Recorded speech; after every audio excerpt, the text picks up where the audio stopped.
রমজান মাসে সেহরি খাওয়ার পূর্বে ঘুমে যদি স্বপ্নদোষ হয় আর এই অবস্থায় গোসল ব্যতিরেকে সেহরি খেয়ে রোজা রাখে, তাহলে কি রোজার কোনো সমস্যা হবে কিনা? খুব চমৎকার এবং সুন্দর একটি প্রশ্ন ভাই আপনি করেছেন। আসসালামু আলাইকুম ওয়া রাহমাতুল্লাহি তাআলা ওয়া বারাকাতুহু। দেশ ও প্রবাস থেকে অনেকে আমাদেরকে শুনছেন। আজকে আমাদের কাছে রোজা সংক্রান্ত কিছু মাসআলা, কিছু প্রশ্ন আমাদের কাছে এসেছে। ইনশাআল্লাহ আমরা এগুলো ধারাবাহিকভাবে এগুলোর উত্তর ইনশাআল্লাহ আপনাদেরকে দেব। এক ভাই আমাদেরকে প্রশ্ন করেছেন, রোজা অবস্থায় মুখ ভরে থুতু আসলে তার সম্পর্কে শরীয়তের বিধান কি? এটার উত্তর হচ্ছে, রোজা অবস্থায় মুখে থুতু জমা করে গিলে ফেলা এটা মাকরুহ। রোজা ছাড়াও এটা অপছন্দের একটি কাজ।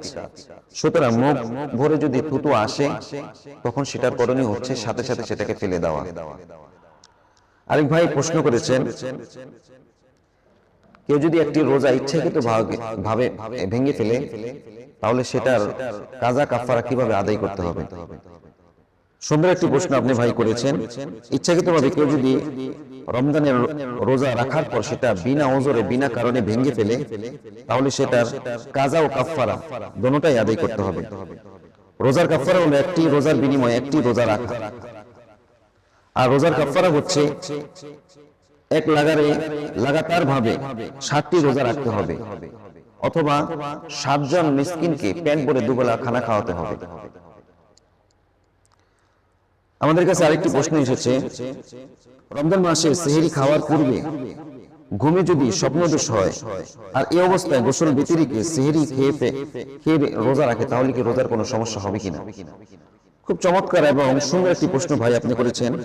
এটার উত্তর হচ্ছে, স্বপ্নদোষ বা স্ত্রীর সহবাসের কারণে গোসল ফরজ হলে গোসল করা ব্যতীত আপনি সেহরি খেয়ে রোজা রাখতে পারবেন, রোজা নষ্ট হবে না। এমনকি সারাদিন নাপাক অবস্থায় থাকলেও রোজা ভাঙবে না। তবে এটা আপনার শরীয়তের মধ্যে আসলে এটা করাটা অনুচিত, কারণ আল্লাহ রাসূল সাল্লাল্লাহু আলাইহি ওয়াসাল্লাম বলেছেন, যে ঘরে অপবিত্র ব্যক্তি থাকে তাতে রহমতের ফেরেশতা প্রবেশ করে না। তাই আপনার গোসল ফরজ হওয়ার সাথে সাথে আপনি সেই গোসলটা করে নেবেন, এরপর আপনি রোজা রাখবেন ইনশাআল্লাহ। আরেক ভাই আমাদের কাছে প্রশ্ন করেছেন, ইতিকাফ থাকা অবস্থায় মুরগি জবাই করা যাবে কিনা? এর উত্তর হচ্ছে, ইতিকাফ অবস্থায় মসজিদের বাইরে গিয়ে মুরগি ইত্যাদি জবাই করলে ইতিকাফ ভঙ্গ হয়ে যাবে। আপনার মুরগি জবাই যদি করেন মসজিদের ভিতরে থেকে, তাহলে আপনার সেই ইতিকাফ ভাঙবে না। আর যদি কোনো কারণবশত আপনি মুরগি জবাই করতে বাহিরে যান, তাহলে আপনার ইতিকাফটা ভঙ্গ হয়ে যাবে। আল্লাহ তাআলা আমাদের সবাইকে বোঝার তৌফিক দান করুন।